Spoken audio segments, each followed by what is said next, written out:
اليوم عندما نرى شابا ملتزما نتمسخر عليه ونقول أبو هريرة. اليوم انقلبت الموازين، صارت القدوة المطربة والمطرب، الممثلة والممثل، اللاعب الكافر الذي يضع على رأسه قلنسوة اليهود والصهيون. لد على ابنك بنطلون المخزق، لد على ابنك بنطلون الساحل. اليوم إذا مرت فتاة في الشارع تلبس القصير أو الفيزون فإن العيون تتمحور، بل ويذكرون الله كثيرا. نعلمهم سيرة أولئك الممثلين الذين خدعوا أولادنا بالظهور والشهرة والنجومية من حيث يحف الشيطان. قال اذهب فمن تبعك منهم فإن جهنم جزاؤكم جزاء موفورا. قد قصر ثوبه قليلا صار في أفواهنا علكة. أولادنا صاروا يستحوا إنهم يكونوا مسلمين. من هي القدوة التي يجب على أولادنا أن يقتدوا بها؟ قل لي بالله عليك. تركنا رسول الله صلى الله عليه وسلم لباسه وأخلاقه، طعامه وشرابه. ماذا تريدون يا أمة الإسلام؟ لقد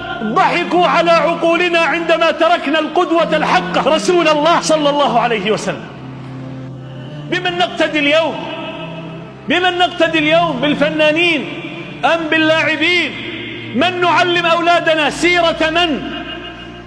نعلمهم سيرة أولئك الممثلين الذين خدعوا أولادنا بالظهور والشهرة والنجومية من حيث يحف الشيطان كما وعد وتوعد المسلمين. وإذ قلنا للملائكة اسجدوا لآدم فسجدوا إلا إبليس قال أسجد لمن خلقت طينا؟ قال أرأيتك هذا الذي كرمت علي لئن أخرتني إلى يوم القيامة لأحتنكن ذريته إلا قليلا. قال اذهب فمن تبعك منهم فإن جهنم جزاؤكم جزاء موفورا. واستفزز من استطعت منهم بصوتك. اليوم عندما نرى شيخا ملتزما شابا مطيعا لربه قد قصر ثوبه قليلا صار في أفواهنا علكة، كلنا بنجيب سيرته. اليوم عندما نرى شابا يستاك حاطب ثم مسواك نقرف منه. اليوم عندما نرى شابا ملتزما نتمسخر عليه ونقول أبو هريرة. اليوم انقلبت الموازين، صارت القدوة المطربة والمطرب، الممثلة والممثل، اللاعب الكافر الذي يضع على رأسه قلنسوة اليهود والصهيون. من هي القدوة التي يجب على أولادنا أن يقتدوا بها؟ قل لي بالله عليك. تركنا رسول الله صلى الله عليه وسلم لباسه وأخلاقه، طعامه وشرابه، حتى دخوله إلى الخلاء. صار الإسلام والالتزام محط سخرية. أولادنا صاروا يستحوا إنهم يكونوا مسلمين. طلاب الجامعات صاروا يستحوا إذا بتقول له تدرس تخصص شريعة.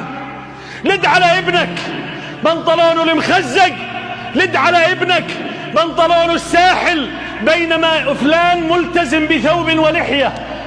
نستهزئ به ونقول شيخ ونقول مسكين درويش من أهل الله. هذه الموازين التي تغيرت. اليوم إذا مرت فتاة في الشارع تلبس القصير أو الفيزون فإن العيون تتمحور، بل ويذكرون الله كثيرا. ممكن إذا رأوا فتاة جميلة خالعة ثيابها يصيروا يقولوا ما شاء الله ما أحلاها، لكن يمر شاب ملتزم نقول والله مش هيك الدين، هذا قاض بالدين من ذيله. ماذا تريدون يا أمة الإسلام؟ لقد ضحكوا على عقولنا عندما تركنا القدوة الحقة رسول الله صلى الله عليه وسلم. هذا ما أراد به الغرب واليهود، أن يحطوا من قدر المسلمين بخلعهم وخلع قلوبهم من القدوة الحقيقية رسول الله صلى الله عليه وسلم.